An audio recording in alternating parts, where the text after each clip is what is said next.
Recent disasters, for instance the typhoon, earthquake and other forms of natural disasters that devastated our planet, makes us ponder a lot of our ways, and in looking forward, the biggest questions that we would like to answer is that,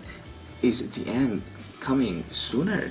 And what can we do as a member of the global village, as a citizen of this country and as a member of our community? Do we have the capacity to address the issue of climate change, and what should be our collective response in this so-called global warming and other form of climate change impact to our society, to our planet and to our future? The PRePS framework is based on two-pronged approach of adaptation and mitigation, which aims to help humanity thrive as a species under the future conditions of climate change, and thus its goal is to reduce harm. At the same time, its policies and system must reduce the emission of the greenhouse gases, and that will have an effect on the daily activities of human beings. To the PRePS framework is the people or the stakeholders. It is crucial that we know and we determine what are the functions of the key stakeholders, like the local and national government, the civil society, private sectors, international non-government and donor agencies, experts or pool of scientists, and we need to include also the women and our youth. While we have a calamity fund, my proposal is to come up with an integrated calamity fund from among municipalities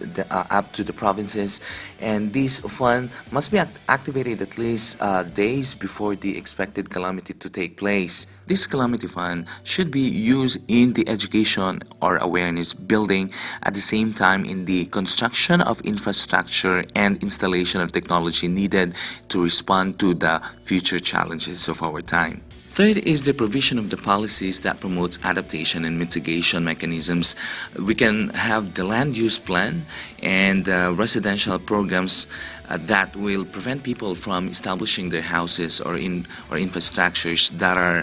are prone to disasters. And we can also upgrade or harden the design of the building and infrastructures, and also the construction of relocation settlements in areas projected to become arid land or underwater in the next century. Finally, there is a need to have an integrated sectoral system ranging from health to protection, peace and order, water sanitation, hygiene, camp management, education, as well as emergency and business continuity planning to ensure the well-being of the people. Critical components of the PRePS framework are the M&E and the social media. M&E provide us information on how we could best move forward, while the social media, aside from being a form of a disaster response, it can also help in the continuous education and awareness of the people on the policies and systems. Social media can also be used as a platform to reach out, lobby, advocate, inspire, and mobilize people and resources that are needed in addressing the challenges. The framework promotes not a problem-based approach, but it is a proactive stance wherein we need to prepare, we need to identify who are the people who are involved in addressing the issues, what are the resources needed in advance before any disaster would come in, and also what are the systems that needed to be in place to ensure that even during the disaster, everything are still controlled by our